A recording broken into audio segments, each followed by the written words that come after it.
నమస్తే సార్. మీ పేరండి?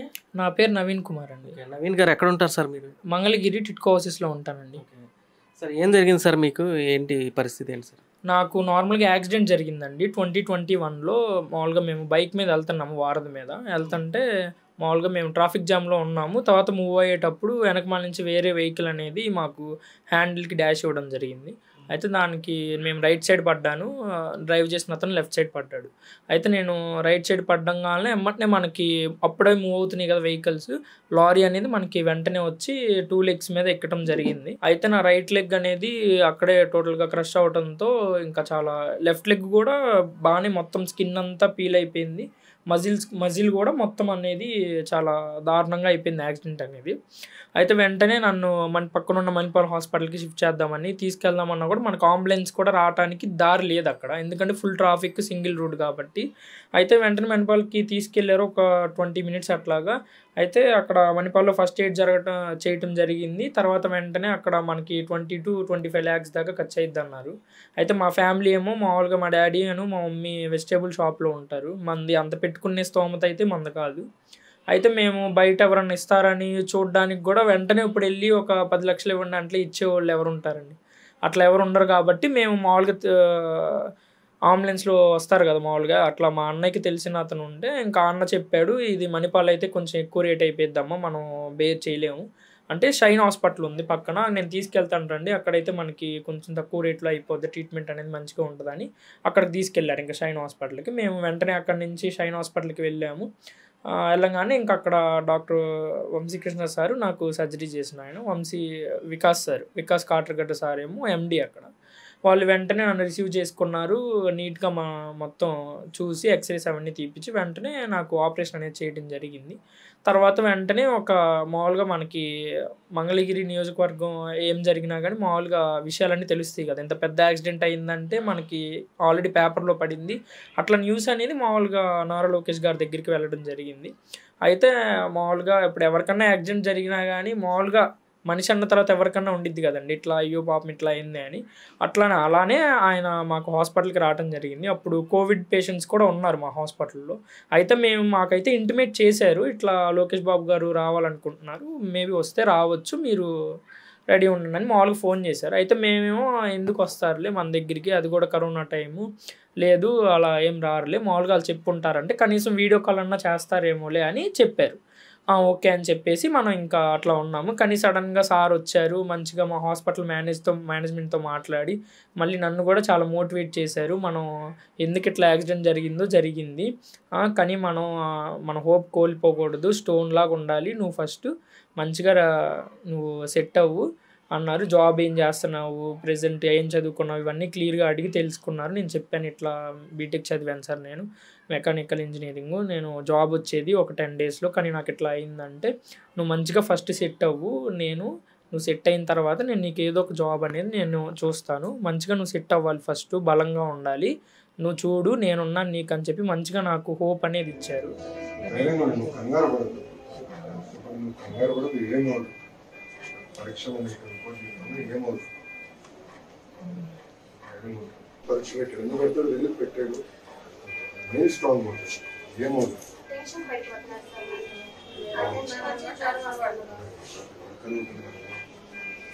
డ్రామా అయిందా చదువుకుంటా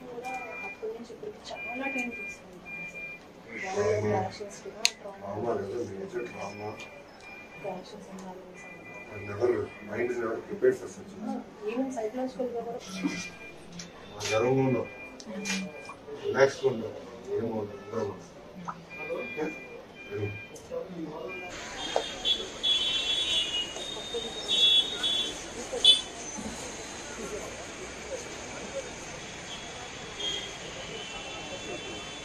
మేబీ ఆ హోప్ అనేది నాకు లేకపోయుంటే ఈరోజు నేను ఇంత ఫాస్ట్ రికవరీ అనేది నేను అయ్యేవాడిని కాదేమో. ముందుకెళ్ళేవాడిని కాదు. నాకు ఆ మనీ అనేది ఆర్థిక సహాయం మామూలుగా చేశారు. పే చేశారు వెంటనే. నాకు మెడికల్ ఎక్స్‌పెన్సెస్‌కి వాటికి వీటికి అర్జెంట్ ఉంటే ఎమర్జెన్సీ పెట్టారు. తర్వాత కూడా వాళ్ళకి మామూలుగా వాట్సాప్ నంబర్ ఇచ్చి ఏ రోజుకి ఆ రోజు మెడికేషన్ అనేది నాకు చెప్పండి. మీరు హ్యాండిల్ చేయగలిగితేనే హ్యాండిల్ చేయండి. లేకపోతే నేను ఫర్దర్‌గా హైదరాబాద్‌కి తీసుకెళ్తాను నా ఓన్ వెహికల్‌లో. మీరేదన్నా చెప్పండని గట్టిగా డాక్టర్స్‌ని క్లియర్‌గా కనుక్కున్నారు. కనుక్కొని నాకు హోప్ అనేది మంచిగా ఇచ్చి నన్ను బాగా సపోర్ట్ చేసి ఇప్పుడు నేను ప్రెజెంట్ ఇలా ఉన్నానంటే లోకేష్ బాబు గారి సపోర్ట్ అనేది నాకు చాలా మంచిగా అనిపించింది అనమాట. ఈ రోజుల్లో మామూలుగా ఎవరు ఉన్నారండి చెప్పండి, మామూలుగా నాకు అంత హోప్ ఇచ్చి డబ్బులు ఇచ్చారు, హోపు ఇచ్చారు. అంత నాకు చాలా బాగా అనిపించింది. నేను ఏ రోజు అనుకోలేదు అసలు వస్తారు ఇట్లా ఉంటుంది అని, కానీ నాకు రావడం అనేది చాలా మంచిగా అనిపించిందండి. సో తర్వాత ఇట్లా జరిగిన తర్వాత రికవరీ త్వరగానే అయ్యారా మీరు వాళ్ళందరూ మోటివేట్ చేయడం వల్ల? అవునండి. నేను సార్ వచ్చిన తర్వాత మామూలుగా మనకి హాస్పిటల్లో చెప్పింది ఏంటంటే ఎక్కువ ఇంజురీ అయింది కాబట్టి బ్లడ్ కూడా చాలా లాస్ అయింది, రికవర్ అవ్వడానికి చాలా టైం పడుతుంది, ఒక 2 years 3 years పట్టొచ్చు అన్నారు. కానీ నేను సార్ వచ్చిన తర్వాత జస్ట్ నేను 100 to 150 daysలోనే నేను నార్మల్ పొజిషన్కి వచ్చాను. మైండ్ సెట్ కానివ్వండి, లేకపోతే నేను ఆలోచన విధానం కానివ్వండి, మంచిగా మనం ఏదో ఒకటి సాధించాలి ఇట్లా హోప్ అనేది, అంత హోప్ అనేది నాలో కలిగేలా చేశారు. ఒక చిన్న మోటివేషన్తోనే నాకు అంత సపోర్ట్ అనేది సార్ ఇవ్వడం అనేది చాలా మంచిగా అనిపించింది నాకు. యాక్చువల్గా అసలు ఇంత జరగడం అనేది బాధాకరం, ఇంత జరిగిన తర్వాత కోలుకోవడం అనేది కష్టం. మరి మీకు జాబ్ ఇవన్నీ చూస్తున్నారు, తర్వాత మీరు జాబ్ ఏమైనా చేశారా ఇట్లా రికవరీ అయిన తర్వాత?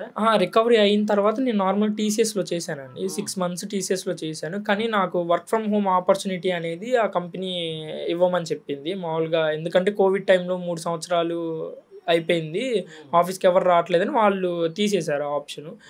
దానివల్ల నేను ఇంక ఇంట్లోనే ఉండటం, ఇంకా ఏది నాకు జాబ్ అనేది అవైలబుల్ లేదు. ఇప్పుడు బయట మనకి గవర్నమెంట్ గురించి తెలిసిందే కదా, నాకు బయట వెళ్ళి ఏమన్నా జాబ్ ఎత్తుక్కుందామన్నా కూడా బయట ఇప్పుడు మామూలుగా ఉన్న వాళ్ళకే లేదండి. నాలాంటి వాళ్ళని ఎవరు పట్టించుకుంటారు? ఇంకా వర్క్ ఫ్రమ్ హోమ్ ఆపర్చునిటీ ఇచ్చే అంత కంపెనీస్ అసలు ఏమున్నాయి ప్రెసెంట్ మన దగ్గర? ఏం లేవు కదా.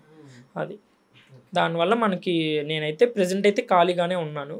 రేపొద్దున ఏమన్నా మంచి కంపెనీస్ వచ్చి నాకేమైనా ఉపాధి కలిగిద్దేమో అని చూస్తున్నాను అనమాట. వెయిటింగ్. ప్రభుత్వం అయితే చేంజ్ అవ్వాలనుకుంటున్నారు? అవునండి. ఎందుకంటే ఇప్పుడు నేను ఇప్పుడైతే ఒకరిని ఉన్నానండి, నాలాంటి వాళ్ళు ఎంతమంది ఉన్నారు. ఇప్పుడు బయట నార్మల్గా ఉండి గ్రాడ్యుయేషన్ కంప్లీట్ అయ్యి లక్షల్లో వస్తున్నారు. మనకి సంవత్సరానికి లక్షల్లో స్టూడెంట్స్ అనేది అవైలబుల్లో ఉంటున్నారు గ్రాడ్యుయేషన్ కంప్లీట్ చేసి. కానీ మనకి ఇయర్కి లక్షల్లో కంపెనీస్ ఏం రావట్లేదు కదండి. ఉన్న కంపెనీస్లోనే రొటేషన్ చేసుకుంటున్నారు, కొంతమందిని తీసేయటం, కొంతమందిని పెట్టుకోవటం. కొంతమంది ఏం చేస్తున్నారు, బెంగళూరు వెళ్ళిపోతున్నారు, హైదరాబాద్ వెళ్ళిపోతున్నారు, చెన్నై వెళ్ళిపోతున్నారు. నాకు కూడా ఫస్ట్ వచ్చిన జాబ్ చెన్నైలోనే వచ్చింది. కానీ ఏపీలో మనకి జాబ్ అనేది ఉంటే అసలు ఎంతమందికి మేలు కలిగిద్ది అనేది ప్రతి ఒక్క గ్రాడ్యుయేషన్ చేసిన స్టూడెంట్కి అర్థమైద్దండి ఆ బాధ. ఎందుకంటే ఎన్నో కళలతో చిన్నప్పటి నుంచి LKG నుంచి ఎన్నో వేలు ఖర్చు పెట్టి టైం 20 సంవత్సరాలు 22 సంవత్సరాలు టైం పెట్టి దానికి చదువుకొని డైలీ కాలేజ్కి స్కూల్కి వెళ్ళి పేరెంట్స్ కష్టం ఇవన్నీ ఎవరికి తెలుస్తాయండి? మిడిల్ క్లాస్ ఉంటారు, ఏదో ఒక జాబ్ చిన్న జాబ్ వచ్చినా కానీ మంచిగా వాళ్ళ ఫ్యామిలీని లీడ్ చేసుకోగలుగుతారు. అది ఇప్పుడు ప్రభుత్వం ఏదో మామూలుగా ఇప్పుడు ప్రెజెంట్ ఉన్న ప్రభుత్వం ఎక్కువ మేము 10,000 ఇస్తాము, 20,000 ఇస్తాము ఇట్లా చెప్తున్నారు. ఇప్పుడు సంవత్సరానికి 10,000 ఇస్తున్నారు.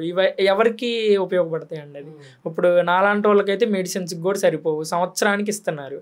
అలా కాకుండా మనం మంచిగా చదువుకున్న పిల్లలు ఇప్పుడు ఉంటున్నారు, వాళ్ళకు ఒక్క ఉపాధి అనేది గవర్నమెంట్ అనేది కల్పించగలిగితే కంపెనీ తెచ్చి ఓన్గా మన ఏపీలో వాళ్ళకి చాలా సపోర్ట్ నిలిచినట్టు ఉండిద్ది. వాళ్ళు కూడా ఫ్యామిలీ పరంగా కావచ్చు ఎలా అయినా కానీ వాళ్ళు మంచిగా ముందుకెళ్ళటానికి గవర్నమెంట్ అనేది ఏదో ఒకటి చేయాలి కదా. అలాంటి హెల్ప్ అనేది ఇప్పుడు ప్రెజెంట్ ఉన్న గవర్నమెంట్ అయితే చేయట్లేదు.